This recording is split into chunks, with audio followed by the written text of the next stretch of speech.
Your brain is literally changing right now as you watch this video. And here's the wild part. You get to control how it changes. For decades, scientists believed your brain was basically fixed after childhood. That idea completely wrong. Your brain is constantly rewiring itself through something called neuroplasticity. And in the next 30 minutes, I'm going to show you exactly how to harness this power to rewire your brain in just 30 days. Think of it like this. If you've ever tried to look up neuroplasticity before, you probably ran into two problems. Either the information was so scientific you need a PhD to understand it, or it was so vague it was basically useless. That's the gap I wanted to bridge today.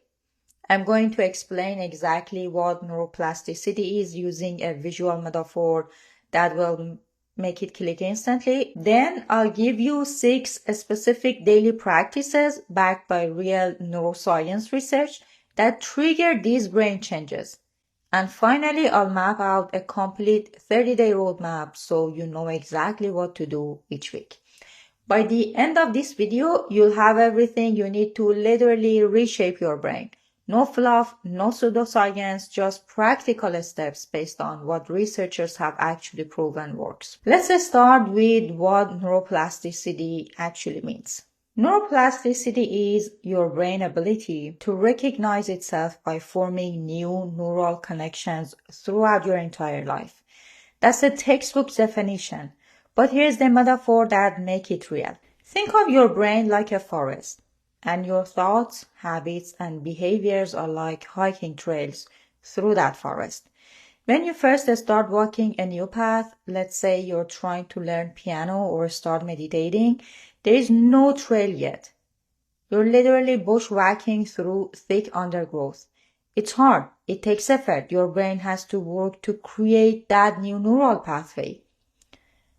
But every single time you repeat that action, every time you practice piano, every time you meditate, you're walking that same path again. And what happens to a path in a forest when you walk it repeatedly? It becomes clearer. It's easier to follow, more automatic. That's exactly what's happening in your brain. The neurons involved in that activity are literally growing stronger connections. The pathway is becoming more established. Scientists call this synaptic plasticity. And here's the flip side. Those old trails you stop using, the ones representing habits you want to break, they start growing over. The connections weaken, the pathway fades. This is happening in your brain all the time. Whether you're aware of it or not, the question is, are you directing this process intentionally or just letting it happen randomly? Now here's what researchers shows about timing. Initial neural changes can start within just a few days of starting a new practice. But the structural changes, actually physical growth in your brain, typically take about 3 to 8 weeks of consistent practice. That's why I'm giving you a 30-day program. It's enough time to create real, measurable changes, but not so long that it feels impossible to commit to. So let's talk about the 6 practices that trigger these changes most effectively. These are not random, each one targets a specific neuroplastic mechanisms. First up, meditation. And I know what some of you might be thinking. Here we go, another person telling me to meditate. But stick with me because the brain science here is genuinely fascinating. When you meditate regularly, measurable structural changes happen in your brain. Specifically, researchers have found increased gray matter density in 2 key areas. The hippocampus, that's your learning and memory center, and the prefrontal cortex, that's responsible for decision making, emotional regulation, and impulse control. Here's a study that made headlines. Harvard researchers took people who'd never meditated before and put them through an 8-week mindfulness program. Just 8 weeks. They took brain scans before and after. The results: measurable increases in gray matter in the hippocampus. These were not long-time meditators. These were complete beginners who practiced for 8 weeks. Now I want to be honest with you. Some more recent studies have had mixed results. which suggests effect might vary between individuals, but the overall body of research strongly supports meditation's impact on brain structure. So how do you actually do this? Start with just 10 minutes a day. Seriously, that's it. Find a quiet spot, sit comfortably, and focus on your breath. When your mind wanders, and it will constantly, gently bring your attention back to your breathing. You're not trying to stop thoughts. You're training your attention. Every time you notice you're distracted and return to your focus, you're literally strengthening the neural pathways involved in that attention control. Apps like Calm, Headspace, or Insight Timer have great guided meditations for beginners. 10 minutes a day, that's your starting point. Practice number 2, learning something new. And I mean actually new, not something you're already kind of good at. Here's why this works. When you learn a genuinely novel skill, whether that's a new language, a musical instrument, juggling, cooking a cuisine you've never tried, you're forcing your brain to create entirely new neural pathways. The key word is novel. Your brain responds most powerfully to challenges that are unfamiliar and moderately difficult. Too easy and your brain isn't challenging enough. Too hard and you'll get frustrated and quit. This is called cognitive reserve, and it's basically your brain's backup system. The more neural pathways you build through diverse learning, the more resilient your brain becomes to age-related decline. For your 30-day challenge, pick one skill you've always wanted to learn and commit to practicing it for 15 or 20 minutes daily. Maybe it's Duolingo for Spanish. Maybe it's YouTube tutorials for guitar chords. Maybe it's following along with calligraphy videos. It doesn't matter what it is. What matters is that it's genuinely new and you do it constantly. The beautiful thing about this practice is you're not just building a skill.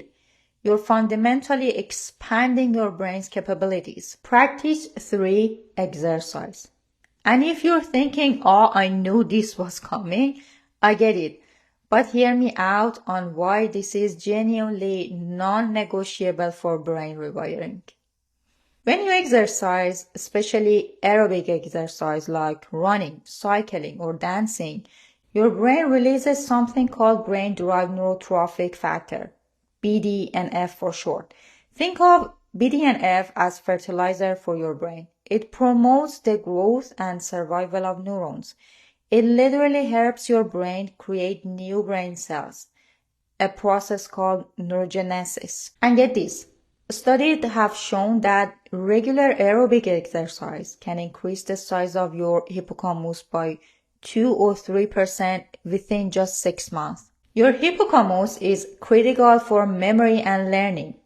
Exercise is making it physically larger. So what's the prescription? 30 minutes of moderate aerobic exercise, 3 to 5 days per week. Moderate means you're breathing harder than normal, but can still carry on a conversation. Brisk walking counts, dancing in your living room counts, swimming, cycling, hiking. All of it counts. You don't need a gym membership or fancy equipment. You just need to get your heart rate up and sustain it for 30 minutes. Your brain will literally grow in responses. Okay, quick check-in. We're halfway through the 6 practices and you're already learning about meditation, skill learning, and exercise. 3 of the most powerful neuroplasticity triggers. But here's what makes this approach really work. The next 3 practices are specifically designed to support and amplify the first 3. They create the environment in your brain for those trails we talked about to form faster, stronger. Especially the next one, which a lot of people completely overlook. Practice 4, sleep. And I'm not just saying get more sleep. I'm telling you that without quality sleep, practices 1 through 3 literally don't work as well. Here's what happens while you sleep. Your brain consolidates memories, moving information from short-term storage into long-term storage. It clears out metabolic waste through something called the glymphatic system. And it repairs and strengthens the neural pathways you use during the day. Everything you practice today The meditation, the learning, the exercise gets solidified while you sleep. If you're skimping on sleep, you're basically trying to build a house without letting the concrete dry. And chronic sleep deprivation actively harms neuroplasticity. It elevates cortisol, your stress hormone, which inhibits the creation of new neurons. It impairs memory consolidation, it reduces your ability to focus and regulate emotions. For this 30-day challenge, aim for 7 to 9 hours of quality sleep per night. That means consistent sleep and wake times. Even on weekends, your brain loves routine. No screens for at least an hour before bed.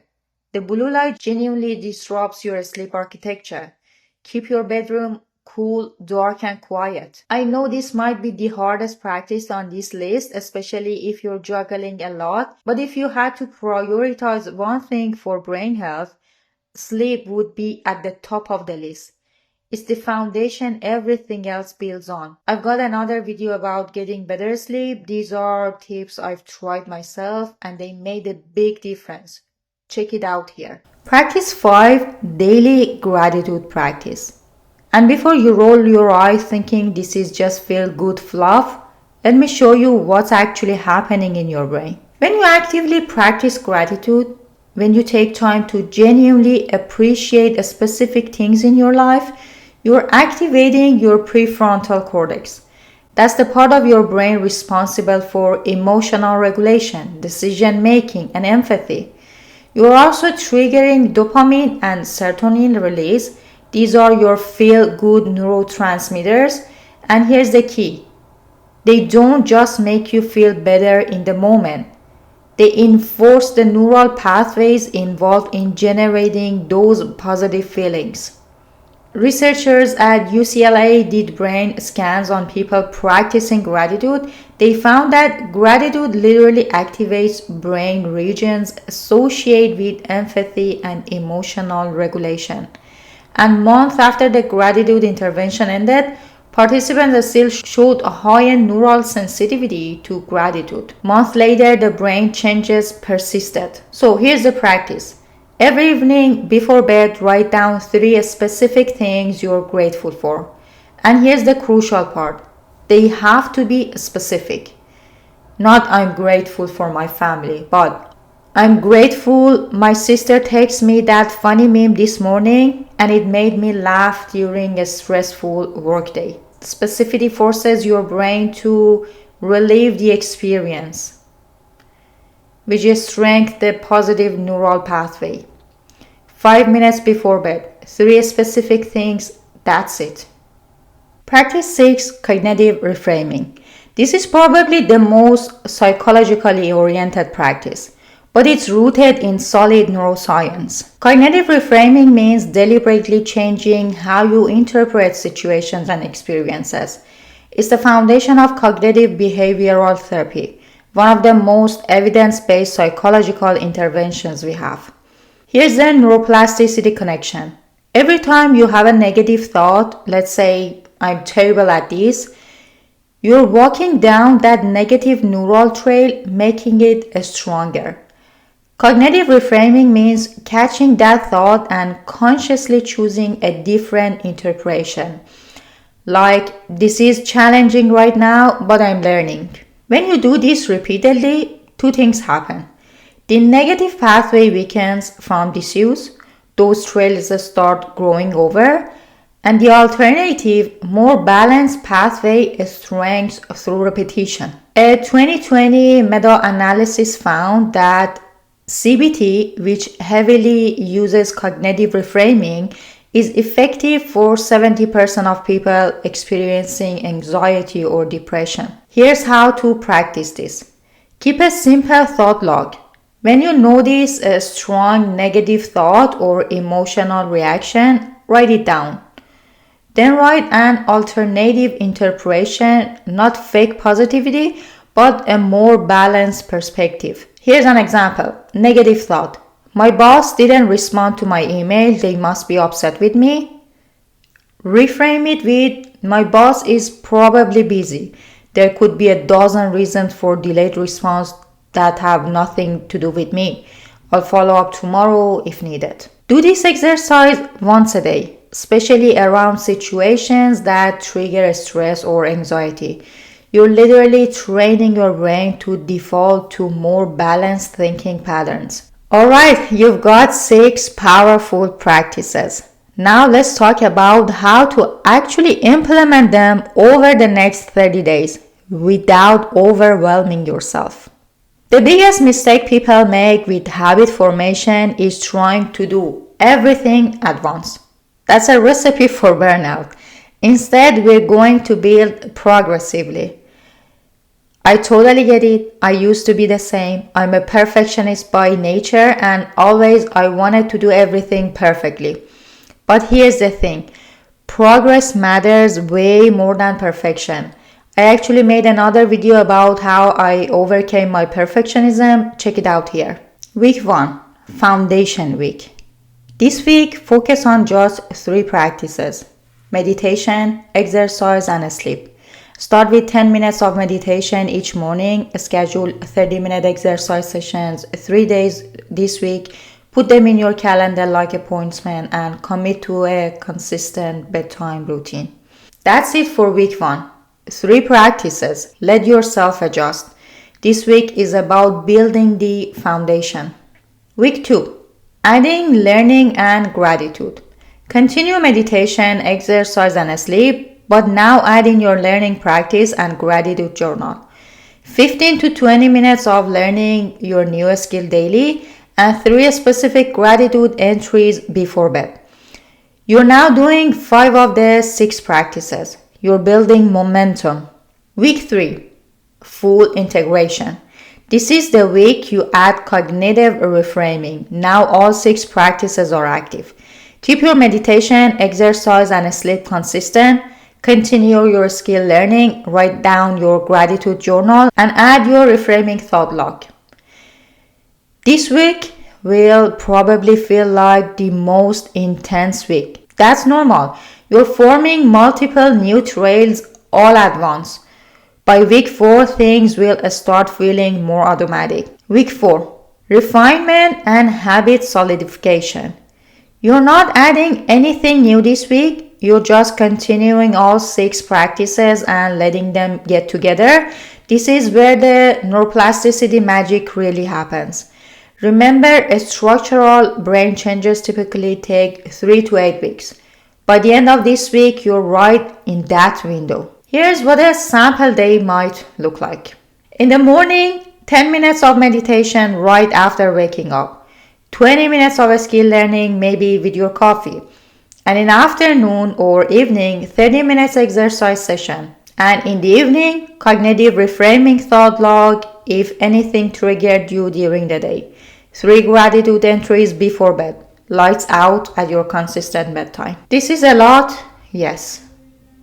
Will every day be perfect? Absolutely not. And that's okay. We'll talk about that next. Let's be real. Life happens. You're going to miss days. You're going to forget. You're going to feel too tired or too busy. Here's what the research shows. Occasionally missing days doesn't derail the process. What matters is getting back on track quickly. Don't let one missed day turn into 3. Now here's the signs you're making progress. You might not notice dramatic changes daily, but watch for these. Tasks that required intense focus start feeling easier. You catch yourself reframing negative thoughts automatically. You fall asleep faster. You feel more emotionally steady. These are signs that the trails are forming. Keep going. Alright, here's where I issue you a challenge. I want you to commit to these 6 practices for 30 days. Right now, in the comment, type I'm in. If you're committing to do this challenge seriously, public commitment increases follow through by a massive margin. You have more power over your mind than you've been led to believe. These 6 practices are your tools. The 30-day roadmap is your guide. The only question is, will you use them? Thanks so much for watching. I'll see you in the next video.